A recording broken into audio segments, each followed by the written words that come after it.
I am on a quest to organize our kitchen. I started with a pile of frying pans. Then I went with a wire rack, which helped a little bit. But then I thought, I'm a woodworker. I can do better than that. If you like this content, please subscribe, like, and ring the bell. Let's head to the shop and start cutting plywood to size. Always good to remove the factory edge and then make sure you square up your blank. Now let's install the dado head for the next step. Here is a time-saving hack when you're going to cut multiple dados in a part. Start by making a cut in a piece of scrap.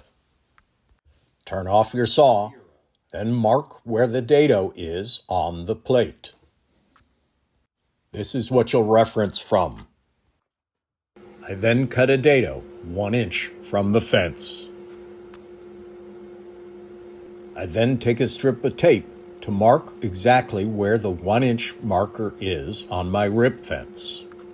Struggled to get the tape lined up a little bit, but it's worth it. This means I don't have to measure every dado. You can now see that when I look down the left edge of the blue tape, I can see it references 1 inch.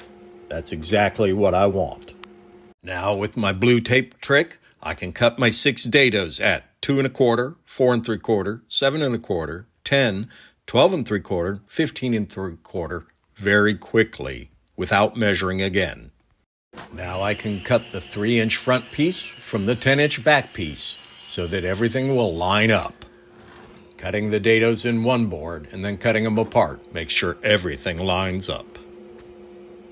Now we have to cut the dividers which go between the frying pans. Using my crosscut sled works well for me. Here's the original cabinet. I removed the drawer and took it down to the shop to add my dividers. Again, I find it helpful to pre-drill.